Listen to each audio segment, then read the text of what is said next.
DailyNews.com to get the local information you need to know.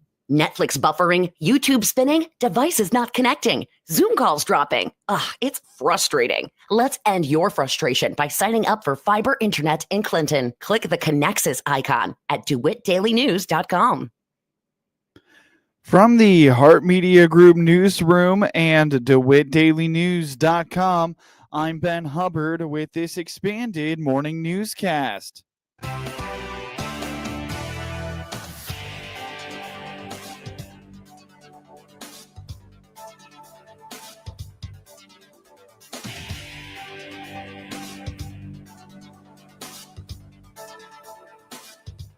Good morning and thanks for being with us. I'm your host today, Ben Hubbard. The news is brought to you by Baum Chevy Buick in Clinton, your Silverado headquarters, as well as Connexus, offering fiber internet in Clinton. Click their icon on DeWittDailyNews.com to find out more. A lot of hard work has gone into bringing industry into Clinton and DeWitt County, which will strengthen the economy.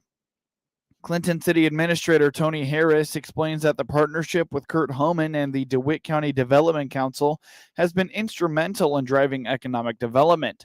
It has taken a lot of teamwork to bring manufacturers like Quickwall and Myers Industry to the area, and he hopes that will make more businesses want to move to the area. What's funny, I told someone the other day, it's when you see something big like that happen, which started with Quickwall, that triggers things, and that's what's good for the city of Clinton and the county of DeWitt. When you see one big thing, it just triggers other good things. So you have Quickwall that come in, that's coming in, and then we have the announcement of Myers Industry coming in. Because of those two big things, we've been taking a lot of calls from, again, I can't say too much, but different businesses, calling us like, hey, Tony, hey, Kurt, we see good things happening in Clinton. We want to be part of that. So what do you think about this business? And so that's been great, taking those calls. The only problem is we have issues with trying to find locations. That's being worked on too. Sure. Locations, we want the city, it's no secret that the commissioners want to see the city grow on the west side out along 51, the bypass 51 on the west side there. They want to see that grow west of Route 51. So we're kind of concentrating on that area. We just have to find ground, and that's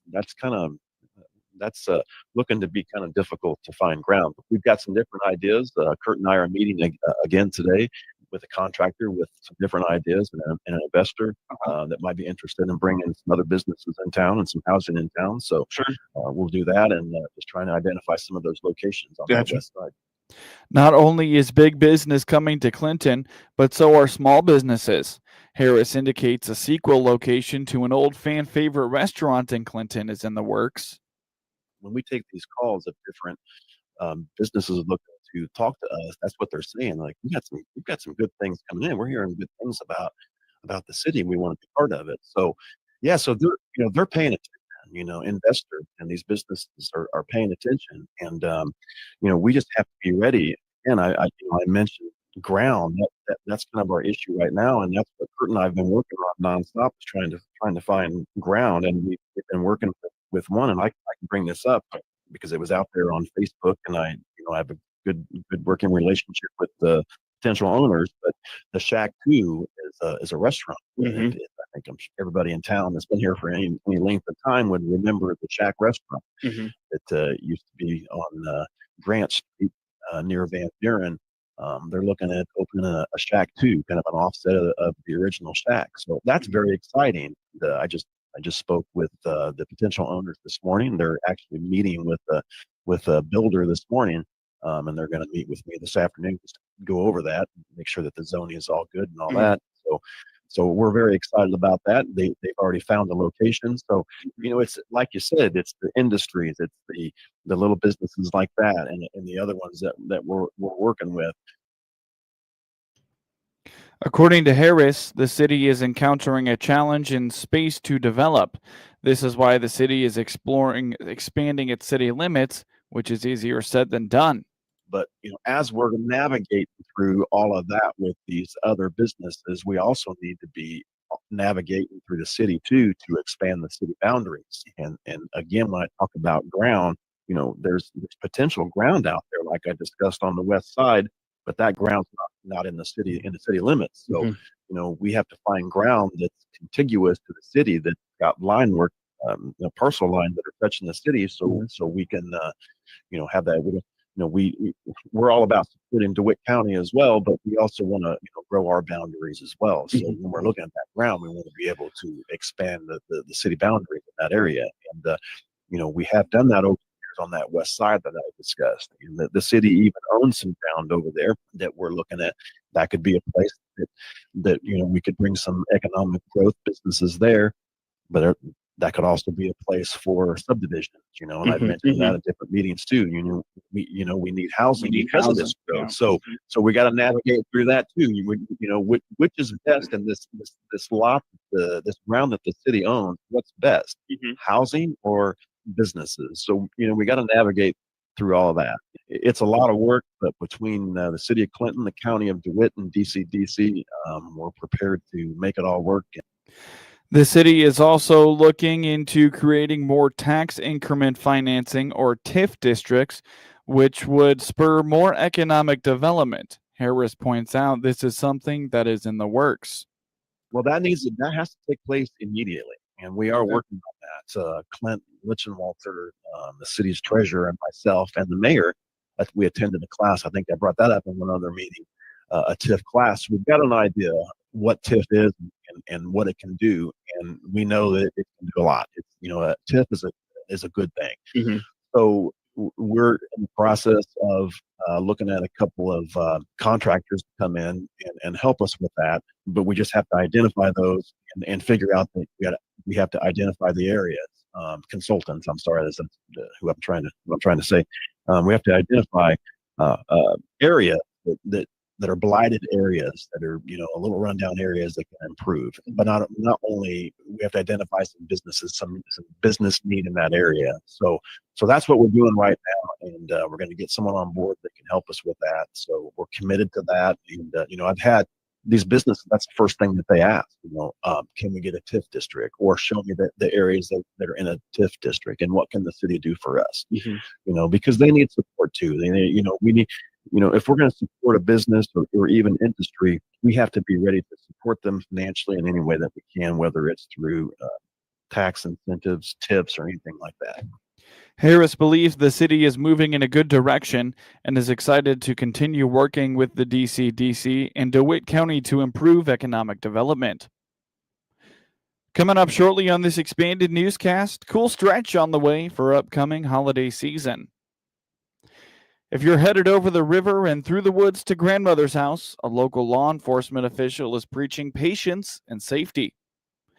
Clinton Police Chief Ben Lowers is emphasizing making sure someone knows when you've left and when you plan to arrive. While technology helps in this effort, there are still areas where that signal is not as strong. Make sure your car's maintenance is up to date and know the numbers for the roadside assistance. Plan your route ahead and let someone know what your plans are and your expected arrival. With the technology that we have today, able to track people and different things, that's fantastic. Having that communication right at our fingertips at all times. But you know what? That doesn't do any good if it's not charged. It doesn't do any good. We still do have some of those blank areas out there. Heaven forbid you have car trouble or something, and turns out it's in one of those areas that you don't have good service. So we can't totally rely on all of that. While those are great things to be able to have, make sure that we keep our cell phones charged. And we still recommend having a winter safety kit in your vehicle, that trunk or the back of the car, that includes jumper cables, a first aid kit, blanket, flashlight, snack, and waters. The chief is imploring patient driving, especially if you're headed to heavily populated areas like Chicago, St. Louis, or Indianapolis. He hopes everyone arrives at their destination safely. Where you're really going to see the traffic is on the interstates, and while we just have a brief section of interstate that runs through the northeast side of our county, a lot of those folks, a lot of our people are traveling to go see family in other areas. And yes, when you get on those interstates, that's where you're going to see the travel, especially on the Tuesday and Wednesday ahead of Thanksgiving, and then the weekend following. And so, yeah, obviously, be patient. We have a tremendous increase in road rage incidents these days. People, just for various reasons. I think we have a necessity for instant gratification and for everybody to get out of our way. And, and so anyways, when you get out there, be patient. Obviously, the best you can, plan your route and plan your travel in advance, and don't put yourself in a position where you're going to be in a rush. Allow plenty of time. Just all of those commonsensical things when it comes to travel. Again, just do your part to be safe, and if we all work together, then it runs a lot smoother that way. Chief Lowers reminds we remain in the heart of the deer rut, and so deer are very active right now. It almost does not matter where you're traveling, rurally or in town or on the highways. Be mindful of those moving deer, especially near heavily wooded areas. I want to remind people that, especially for our young drivers and sharing with them, obviously the early mornings right now with the frost on the road can mimic ice and be slick, but also those wet leaves. As the leaves are starting to pile up and covering the roadway, we get those wet leaves that can also create very slick conditions. And as we well know, this time of year after, post-harvest, all the crops out, things of that nature, we still have some machinery out there on the roadway. They're out there turning some dirt yet, a few of them. And so we've got the slow moving vehicles, still large equipment in and out of the field in the rural areas and things like that. But the big thing is the deer. For crying out loud, we've had a couple deer accidents right here in town. And so I humor my friends and we spend all that time out in the woods pursuing deer. Obviously the car deer accidents are up immensely. A lot of things, when you talk to Noah Workman and whatnot with DNR, a lot of things come together here. Not only the harvest, not only the cold weather, but also the rut or the deer's breeding season. And so they are kind of in the heart of the rut right now and just absolutely running wild. So especially in those evening times around dusk and dawn, but all throughout the darkness and even during the daytime, people mention to me quite frequently, you start to see deer paired up out in the middle of a field, out in the middle of a day, out the daytime, which is unusual deer behavior, except for during this time period. So a lot of things to be conscientious of when you're out driving on our roadways this time of year. We'll have more with Chief Lowers on Thanksgiving Day to promote safe shopping during the Black Friday shopping frenzy, as well as the holiday shopping season. You're listening to the WHOW Morning Show. Let's take a quick break with a word from our sponsors. Closeout time is here for a new Chevrolet. This is Scott Baum from Baum Chevrolet Buick in Clinton and Farmer City. Yes, we have a good selection of 25 Silverados remaining in regular and crew cab models with gas or diesel engines. Some with utility beds and dual roof wheels. Also see our remaining Colorados, Trailblazers, even our full-size Suburban and Tahoes, all priced to move out. See our 25 inventory today at BaumChevyBuick.com, right from the start. Experience the power of better connection with Connexus Fiber Internet. Connexus delivers ultra-fast, reliable speeds to keep you connected at the speed of life. Whether you're working from home, streaming your favorite shows, or gaming with your friends, Connexus has you covered. Say goodbye to buffering and dropped calls and say hello to fiber fast internet. Ready to upgrade your connection? Sign up today by clicking the Connexus icon at DeWittDailyNews.com. Nothing connects us like Connexus. News time is 22 minutes after the top of the hour. You're listening to the WHOW Morning Show. A cool stretch is on the way for the upcoming Thanksgiving holiday. Some cold mornings are forecasted this week, while high temperatures will gradually drop throughout the week. That's the message from Ed Shimon at the Hart Media Group Monday on the WHOW Morning Show. We've got some rain moving in today, and that's going to be sticking around a good portion of the night. It should Tuesday morning start to see a little bit of a reprieve where, maybe just some drizzle, light rain lingering. But for the most part, Tuesday is going to be just cloudy and with patchy, maybe just light showers in the area. The temps are going to probably respond with, without the sunshine, we'll probably be in the mid 50s or so.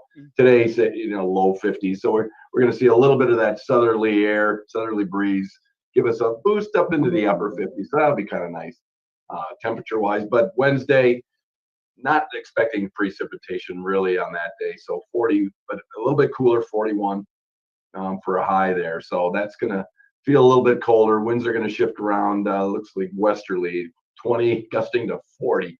So Wednesday, you're going to feel that if you're driving around, most people are going to probably be getting to where they're going to be on Thanksgiving. So Wednesday is going to be a little breezy. If a high-profile vehicle is going around, those 40-mile-an-hour gusts really shove you around a little bit. I'm in a Prius, and even I'll feel it sometimes, the gusts up to 40. Then we cool off Wednesday night, 22. A really cold night. So if there's any moisture lingering around any surfaces, it'll freeze up pretty good and make things a little slippery. So Thanksgiving morning is going to start off pretty cold. Only going to get up to 36, but sunny. Thanksgiving, more sun than clouds anyway on Thanksgiving Day, but you definitely want your jacket because the winds are still going to be going at 15 gusts to 25 out of the west, northwest. So it's going to feel cold. Not a day to get outside and be jumping in the leaves on Thanksgiving this year, but at least quiet on that day in terms of rain and snow or anything like that. Friday, same, pretty much similar, sunny and 35 or so for a high on Friday. So continued chilly with morning lows on Friday 18. Wow. So yeah, that's getting down there. If you have any winds with high temp or low temp of 18, you're going to get wind chills single digits. So just be ready for that. The fog has impacted the listening area for the last few mornings, and it should move off. Shimon reminds it is not uncommon for fog to impact central Illinois in the fall. You could see a little bit more tomorrow morning, but it isn't going to be this dense. We're going to start to see southerly winds pick up. And actually, when precipitation starts, sometimes that creates a little bit more mixing. It's kind of counterintuitive. Oh, you got rain falling, it's going to make the fog even worse. Not necessarily, because typically with storm systems, you'll get a little bit more air movement. The rain itself will cause the visibility reductions, but you'd have to be pouring really hard for rain to cause a quarter-mile visibility. So we're going to see some of the air movement, and because that's air is dragging down, a mixing of various air masses, not necessarily expecting any more dense fog like we've seen this morning here. The National Weather Service is tracking a storm that is developing but has not reached land yet, which should impact the area on Sunday of this weekend. We'll have more with Shimon on that storm later this week on Regional Radio. Record travel numbers are expected for Illinois this Thanksgiving holiday. Molly Hart is from AAA. Well, we've been seeing this for the last couple of years, and yet again, we have broken the record. This year, we do have 4.1 million Illinoisans going to be traveling, whether by road, plane, or other mode of transportation. The whopper is that 3.7 of that 4.1, 3.7 Illinoisans are going to be driving. And because of the uncertainty earlier in regards to flights either getting canceled or delayed, some people might have changed their option to not fly, but get on the road. So we could have more people on the road, but on the other hand, that also means some seats might have opened up on some airlines. So someone who wanted to get that last minute getaway or get on the plane for Thanksgiving, there might be a seat available. Nationwide, AAA expects 81.8 million Americans to travel for Thanksgiving. That's an increase of 1.6 million travelers compared to 2024. More year-round E15 discussion in Washington. It's something Illinois Farm Bureau is paying close attention to. Yeah, there's a renewed interest in looking at some type of legislation to be included in some package that the use of E15 be allowed year-round.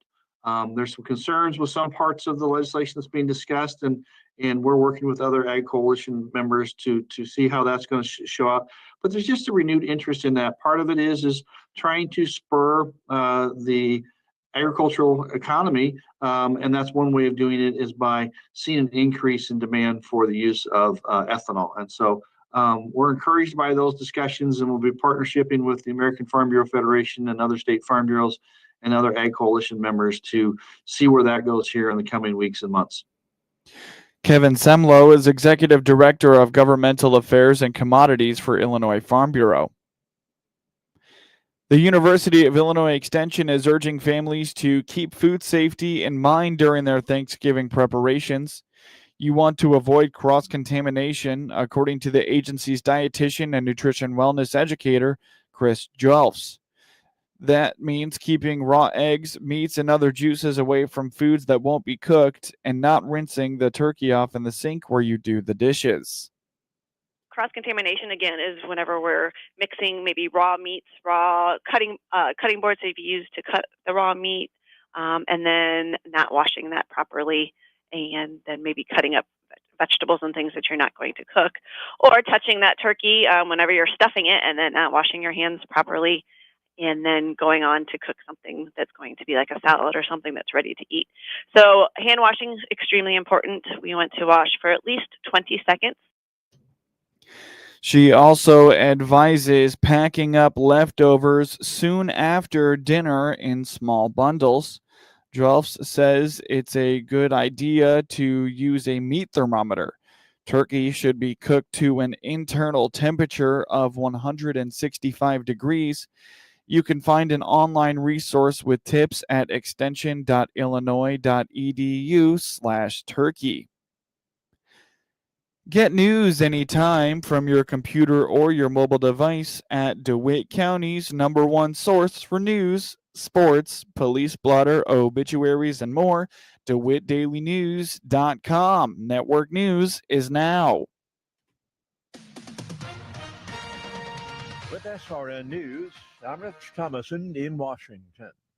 In the air, on the roads, and the rails, Americans by the tens of millions are on the move or will soon be for the Thanksgiving holiday. A retired Navy captain, Democrat Senator Mark Kelly, could face court-martial stemming from his role in that Democrat video urging service members to disobey illegal orders from President Trump. None of those involved in the video have been able to identify any such orders because the White House says no illegal orders have been issued. They're off the hook, at least for now. A judge has tossed the indictments of former FBI Director James Comey and New York Attorney General Letitia James. The judge ruled the prosecutor was illegally appointed and therefore lacked the authority to indict. Attorney General Pam Bondi says that, yes, there will be an appeal. On Wall Street this morning, the Dow futures are up 50 points. NASDAQ futures down 19. More details, srnnews.com. From the Hart Media Group Sports Desk, IL Sports Wire, and DeWittDailyNews.com, I'm Ben Hubbard with this local sports report. In a game heard on WHOW and all its digital platforms, Keaton Graves and the Clinton Maroons struck first with a 3 and never looked back and beat the Buffalo Tri-City Tornadoes 80-35 in non-conference high school basketball action Monday night in Monticello. The Maroons focused on the defense in a game filled with poke checks, double teams, and the full court press. It paid off for them in the turnover game. Keaton Graves started out hot with 14 points in the first quarter and finished with 27. Brock Wilson had 13 points while Jaden Bell added 11. Clinton shot 77.8% from the free throw line and made 8 threes as a team. Buffalo Tri-City was led by 6'4" senior Hill Moyer, who scored 14 with 8 of them coming in the first quarter. No other Tornado scored in double digits. With the win, the Maroons start the season at 1-0 while Buffalo Tri-City falls to 0-1. The Maroons will return to Mount Pulaski to take on Illini Central at 5 p.m. on Wednesday in the third night of the Bill Rux Memorial Tournament. Tune into the next Clinton Maroons sports broadcast when the Maroons host Maroa Forsyth on December 5th. Tip-off is at 7:30 p.m., and you can hear all the action on WHOW and all its digital platforms. Check out highlights of the game by finding IL Sports Wire on your preferred social media platform. The Monticello Lady Sages attempted 57 shots to the Lady Trojans 10 from the floor en route to a 37-25 win over Charleston on Monday night in non-conference high school girls basketball action in Monticello.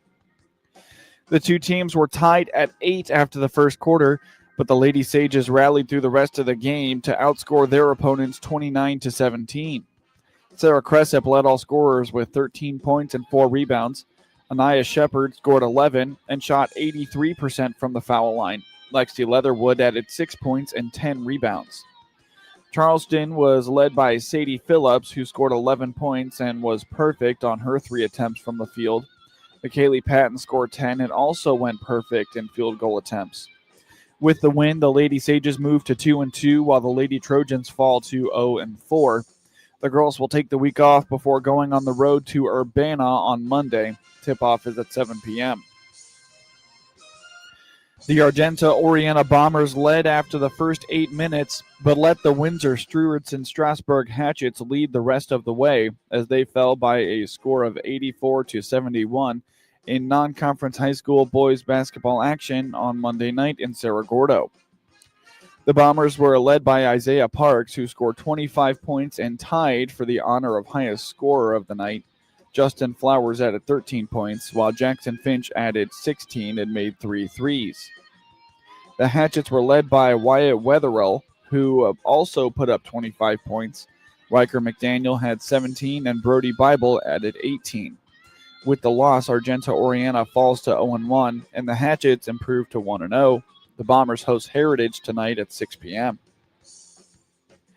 After a sectional appearance last season, the Monticello boys basketball team will be hoping some young players will take a step forward this season.